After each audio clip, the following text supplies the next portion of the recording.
So full length episode కోసం lazy muscle YouTube ఛానల్ని చూడండి. షార్ట్ అండ్ ఇంట్రెస్టింగ్ వీడియోస్ కోసం ది ఆర్ఆర్ఆర్ షో యూట్యూబ్ ఛానల్ని చూడటం అండ్ సబ్స్క్రైబ్ చేయడం మిస్ అవ్వద్దు. ఆల్సో మీకు ఏమనిపిస్తుందో వీడియో చూస్తున్నంతసేపు కమెంట్ సెక్షన్లో చెప్పండి.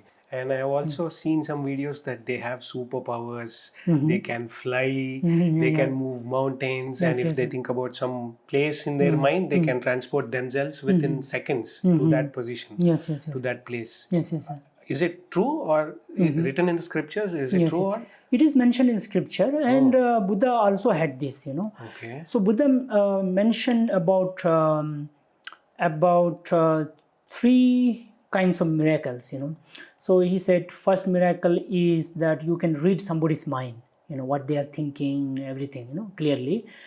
Second miracle is like you, as you mentioned, flying in the air, walking on the water, passing through the wall, that kind of miracle, And the final miracle, Buddha said, is changing somebody's mind from negative to the positive, So that is the final miracle. So Buddha said of all these 3 miracles, the final one, which is to change people's mind from negativity to positivity, from unhealthy to healthy, unwholesome to wholesome.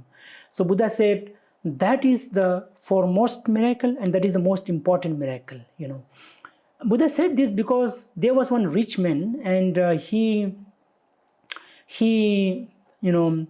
not rich man, somebody, not a rich man, but one person from, I guess, in a place called Nalanda, he came to the Buddha and said, oh Buddha, this city is a large city, a lot of people are there.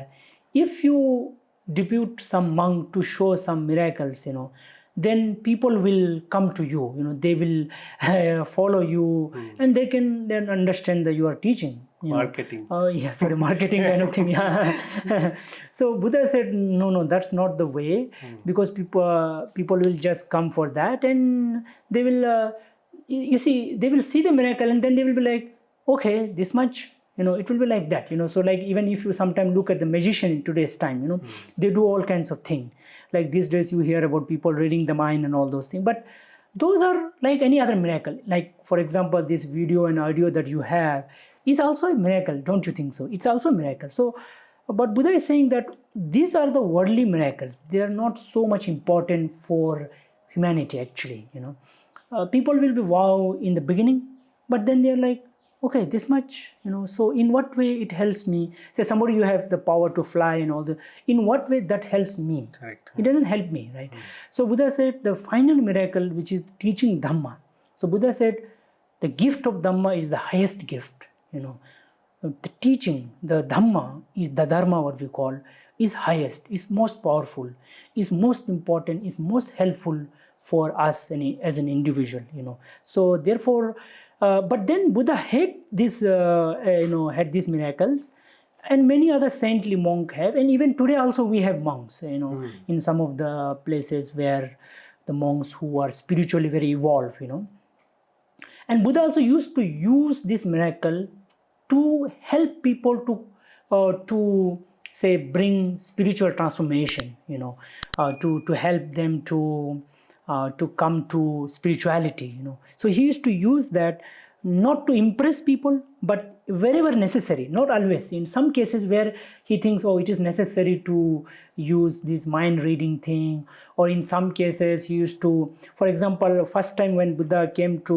his hometown after 7 years, so his hometown, they are called Sakyans, they were known for a little bit egoistic, like pride, self-centered, we are great, that kind of thing. So Buddha, he was just 30, maybe 36 year old when he became Buddha at the age of 35. He achieved that enlightenment. So when he came back, they were like, some of them were thinking, oh, he is junior to me, or he is equal to me, or he is my son, or he is my cousin, or something like that. So they were not, they were not so respectful to him because they know him. He's a family member. And like it happens with everybody. Like maybe somebody is a very big celebrity, but in the home he's just another person, So they had that attitude. But since now he's enlightened, he came here to help them grow spiritually. So there he showed this miracle called Yamakapatihariya, which means twin miracles. So twin miracle means he just goes up in the sky and he emits water and fire simultaneously. Maybe from water from the front side and fire from back side, and so also left, right, above, below, all over the place. Like in different parts of the body, water and fire just coming out, and that too, he's levitating in the sky. Like that he is in that. And then when that was done, all this Sakyan, his family, the royal people, they were all subsided, so sort of they were all kind of peaceful now, and they were in a mood to listen to him, because they thought, no, now he is no more a small man, he normal man, he is really somebody. So then he taught them teaching. So the purpose was not just to impress them, but to teach them, to bring them to a level of teaching, because many a time people don't listen, unless there are certain other thing around it. So, I mean, when you're saying these things, that levitating off the ground and emitting fire and water, this is all, if I imagine, this is all graphical representation I'm imagining. But if it had happened really, I mean, what could have been the training procedure? Would there be any training procedure for that? Or like, how does it happen? I mean, I don't know. I'm unable to figure it out at all. I see. Yeah. So for monks, primarily, they will be focusing on their own mind training, through meditation and through shilas. Shilas means following a good life, like following a life of restraint, discipline, that kind of thing. Basically, action, your verbal action or your physical action.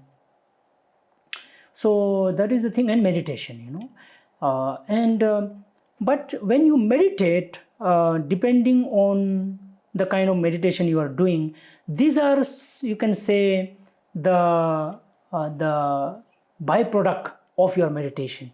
They're not a very important element, in your meditation. But initially, the meditation is more about just calming down the mind, just bringing the mind on one object, and having the deep settlement, so that you can go deeper into your mind. So once that is done, you do get even before you are enlightened, you get some of these things. So you can say that we don't necessarily work for them, but they just come by anyway. It's like, say, you're doing something good, and you get fame and other things. So you're not necessarily wanting fame and other things, but they just come by, So you can say that they are just part of they just come as we do our own practice of meditation. By the way, you're saying what we know is very little, and what is out there is humongous. Yeah, of course.